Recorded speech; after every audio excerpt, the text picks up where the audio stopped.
पाठ 22 बोध कथाएं ब्रजमोहन जी ने इसको लिखा है। इसके अंतर्गत हम नैतिक व सामाजिक मूल्यों को पढ़ेंगे, विशेषण और विशेष्य को भी पढ़ेंगे, तत्सम तद्भव देशज एवं विदेशी शब्दों को भी हम पढ़ेंगे। मेरे साथ भी हो सकता है। क्या ये कोई एक हादसा है, घटना है जो कि हमें यहाँ पर सूक्ष्म रूप में दी गई है। सड़क पर एक युवक अपने रास्ते पर चला जा रहा था। अचानक सामने से एक ट्रक बहुत ही तेज रफ्तार से आया और अपना संतुलन खोकर उसने युवक को टक्कर मार दी। एक ट्रक तेजी से आ रहा था, उसने टक्कर मार दी। युवक तुरंत ही उछलकर एक तरफ गिरकर बेहोश हो गया और उसके सिर से खून बहने लगा। उसके सिर से क्या होने लगा? खून बहने लगा। ट्रक चालक तेजी से ट्रक लेकर भाग गया। चारों ओर शोर मच गया। लोग चिल्ला रहे थे, पकड़ो पकड़ो, मारो मारो, देखो बचकर भाग न जाए। इस तरह से लोग चिल्ला रहे थे। जुबान सभी की चल रही थी, लेकिन लथपथ पड़े युवक को सहायता देने कोई भी तैयार नहीं था। सभी डर रहे थे कि कौन झंझट में पड़े। पुलिस चौकी पर गवाही देने कौन जाएगा? बाद में कोर्ट कचहरी भी जाना पड़ सकता है, इसलिए लोग अपनी अपनी राय देकर अपने अपने रास्ते जा रहे थे। एक विद्यार्थी से जब देखा नहीं गया तो वह तुरंत आगे आया और अपनी जेब से एक रुमाल निकालकर उसने युवक के सिर पर बहते हुए खून को रोकने के लिए पट्टी बांधनी चाहिए, है ना। एक विद्यार्थी था, बच्चा पढ़ने वाला। उसने क्या किया, जो युवक गिर गया था उसके सिर पर पट्टी बांधने का सोचा, लेकिन रुमाल छोटा पड़ गया था और वह विद्यार्थी उसके सिर पर पट्टी नहीं बांध सका। युवक को अचेत अवस्था में देखकर, मतलब वो बेहोश हो गया था, उसको अचेत अवस्था में देखकर एक प्रौढ़ महिला, मतलब कम से कम 50 वर्ष की एक महिला है, उसने अपना रिक्शा रुकवाया। युवक के सिर से खून बह रहा था। उसकी आंखों के सामने उसका अपना बेटा घूम गया, मतलब इसको थोड़ी देर के लिए ऐसा लगा कि मान लो मेरा ही बेटा हो, इस तरह से उसे लगा। उसने तुरंत बीच बाजार में अपने कर्तव्य का पालन करते हुए अपनी साड़ी का एक बड़ा सा हिस्सा फाड़कर विद्यार्थी को देते हुए कहा, बेटा तुरंत इसका बहता खून रोको, यह भी मेरे जैसी किसी माँ का बेटा है। क्या बोला कि ये भी किसी का बेटा है, तो तुम इसका ये खून रुक जाए इसलिए बड़ा सा साड़ी का जो टुकड़ा है बांध दो, ये भी मेरे बेटे जैसा। इसलिए उसने कहा, देखो हम समाज में रहते हैं, एक दूसरे की मदद करना हमारा कर्तव्य है, सो हमें करनी चाहिए। इतना कहकर वह महिला संकोच से सिकुड़ती हुई रिक्शे में बैठ गई और रिक्शा आगे बढ़ गया। देखो यहाँ शिक्षण संकेत में भी दे रखा है कि इसी प्रकार अन्य बोध कथाएं या प्रेरक प्रसंग विद्यार्थियों को सुनाएं, मानवीय और नैतिक मूल्यों की जानकारी दे, पाठ में आए नैतिक मूल्यों को जीवन में उतारने की भी प्रेरणा दे। ठीक है, इससे पाठ हमको पढ़ के ही नहीं रह जाना है, हमें इसके बारे में इसको जीवन में भी उतारना है, उसके बारे में सोचना है। विद्यार्थी ने तुरंत ही साड़ी के टुकड़े को बांधकर उस युवक का खून रोका, फिर एक रिक्शे में घायल युवक को बैठाकर अस्पताल की ओर चल दिया। महिला जब अपने घर पहुंची तो उसके घर में तूफान ही आ गया। उसके पति, बेटे और बहुएं वहां आकर जमा हो गए। किसी की कुछ समझ में नहीं आया कि वह फटी साड़ी में घर कैसे लौटी। अंत में उस महिला के बेटे ने पूछ ही लिया, माँ तुम्हारी इतनी कीमती साड़ी कैसे फट गई, कि इतनी महंगी साड़ी कैसे फट गई। महिला ने अपने पूरे परिवार को सारी बात बताई तो सभी की आंखों में आंसू आ गए, लेकिन बड़े बेटे ने कहा, वह तो ठीक है माँ, पर वहां इतने सारे लोग थे, किसी ने कुछ नहीं किया। एक तुम्हें ही बीच बाजार में क्या जरूरत आ पड़ी अपनी साड़ी फाड़ कर देने की, ना। उसके बड़े बेटे ने उसको चिल्लाया कि माँ तुम्हें ही क्या जरूरत पड़ी, इतने लोग थे, कोई भी मदद कर सकता था। वो अपनी माँ को इस तरह से बोल रहा है। बेटे की आवाज में रोष देखकर माँ ने कहा, हाँ होने को तो बहुत सारे लोग थे, लेकिन चिंता सिर्फ एक विद्यार्थी को ही थी जो उस युवक में अपने बड़े भाई को देख रहा था, और दूसरी मैं थी जो उस युवक में अपने बेटे को देख रही थी। किसी दिन मेरे किसी बेटे के साथ ऐसी दुर्घटना हो जाए तो क्या मुझे वे लोग अच्छे लगेंगे जो यह सोचते रहेंगे कि हम क्यों करें जब दूसरे ने कुछ नहीं किया।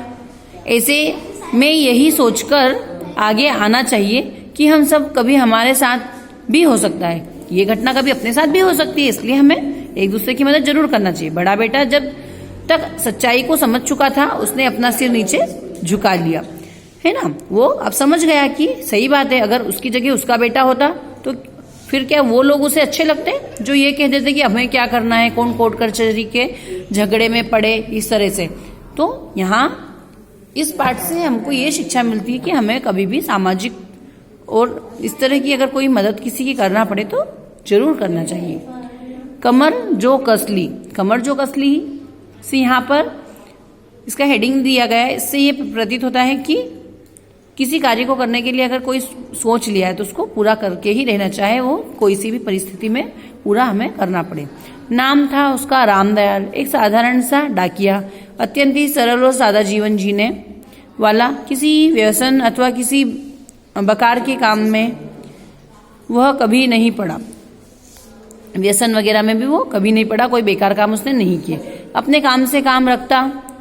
उसके एक लड़का और 2 लड़कियां थी। तीनों बच्चों की बड़ी इच्छा थी कि वे खूब पढ़े। पिता रामदयाल ने भी अपने तीनों बच्चों से वायदा किया कि वो तीनों को खूब पढ़ाएंगे। रामदयाल एक पोस्टमैन है और उनकी बहुत ज़्यादा आमदनी नहीं है, लेकिन उनके 3 बच्चे, 2 बेटियां 1 बेटा, लेकिन उन्होंने सोच लिया था कि मुझे इन तीनों को बहुत पढ़ाना है। हुआ भी ऐसा ही। रामदयाल ने बड़े बेटे को इंजीनियर बना दिया, एक लड़की को डॉक्टर बना दिया और तीसरी बेटी को MA तक पढ़ाया। यह सब देखकर लोग दांतों तले अंगुली दबाते थे। यहाँ दांतों तले अंगुली दबाना एक मुहावरा है, लोकोक्ति है ना, मतलब आश्चर्य करते थे। रामदयाल ने तो कमाल ही कर दिया, उसकी आमदनी तो कोई खास भी नहीं, फिर भी आजकल के वक्त में 3 बच्चों को पढ़ा लेना कोई मामूली बात तो नहीं है ना। आज की इस महंगाई के दौर में अगर उसने पढ़ाया तो कितनी बड़ी बात है ना, ये मामूली बात नहीं है। तो लोग आश्चर्य करते थे। इंजीनियर और डॉक्टरी में कितना खर्च आता है भाई, इंजीनियर और डॉक्टर बनाने में तो बहुत पैसा लगता है। दूसरे ने कहा भैया इंजीनियर और डॉक्टरों में दाखिला लेने में ही हजारों खर्च हो जाते हैं। क्या कहे, और लोगों की क्या बातें हैं कि इंजीनियर और डॉक्टरों की तो फीस भरने में ही हजारों खर्च हो जाते हैं। 3 बच्चे और पति पत्नी 5 जनों के खर्च में भी मामूली जो आदमी कर्ज में डूब जाता है, फिर भला पढ़ाई लिखाई के लिए बचता ही क्या है।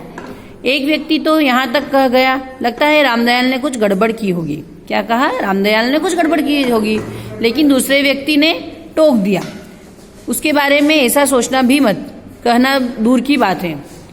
वो बहुत ही नेक और शरीफ आदमी, क्योंकि वो पोस्टमैन है ना, जो पत्र बांटते डाकिया है वो, और बहुत साधारण सा इंसान है, उनके लिए ऐसी बात नहीं कहो, वो तो बहुत ही शरीफ आदमी है। एक व्यक्ति ने उनके बारे में ये भी सलाह दी। इस पर पहले व्यक्ति ने कहा, तो फिर मान लो रामदयाल के पास कोई जादुई चिराग बिना तो इतने काम कर सकना संभव ही नहीं था, है ना। इतने में कोई जादुई चिराग होगा, इतना काम करना संभव नहीं था। उस दिन सभी मित्रों ने तय कर लिया कि एक दिन इसका रहस्य खुद रामदयाल से ही पूछ लेना चाहिए। और जल्दी ही यह मौका भी आ गया।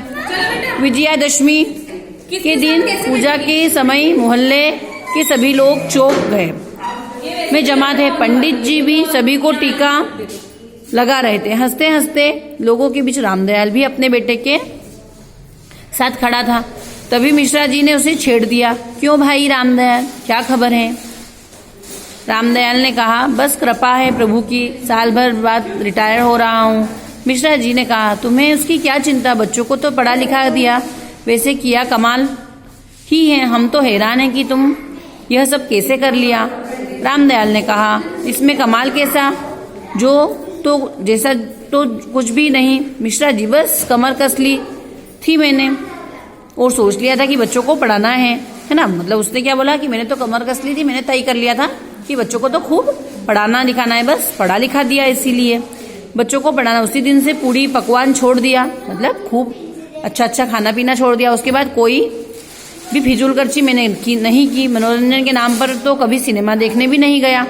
सादा खाया, सादा जिया, पहना, मगर बच्चों को पढ़ाया।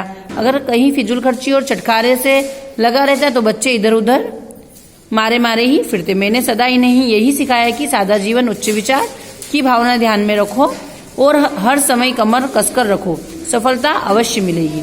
और क्या बोला कि सफलता भी अवश्य मिलेगी। इसलिए सादा जीवन जिया उसने, फिजूल खर्ची न की। ये सब बातें आज के दौर में हमें भी अपने जीवन में उतारनी चाहिए। वैसे भी कोरोना काल में हमने कम पैसों में जीना सीखा है।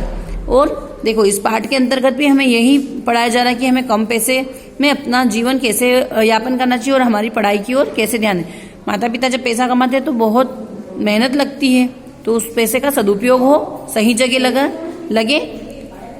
तो ये पाठ हमें इसलिए दिया गया है कि हमें जो भी काम करना है उसके लिए कमर कस लेनी चाहिए, उसमें हम कैसे ही सफल क्यों न हो, एक दिन जरूर होंगे। इसमें शब्दार्थ लिखे, झंझट ने उलझन, परेशानी, अचेते ने बेहोश, रोष ने गुस्सा, नेके ने भला, अच्छा रिटायर मतलब सेवा से निवृत्त मतलब कार्य पूरा हो जाना। फिजूल खर्ची मतलब फालतू के खर्च। चटकारे मतलब स्वाद लेना, इस तरह से है ना। ये पाठ को ध्यान से पढ़िएगा, इसमें से बहुत सारे प्रश्नों के उत्तर आपको मिल जाएंगे और पीडीएफ के माध्यम से हम आपको वस्तुनिष्ठ प्रश्न, सही जोड़ी, रिक्त स्थान सभी प्रेषित करेंगे। धन्यवाद।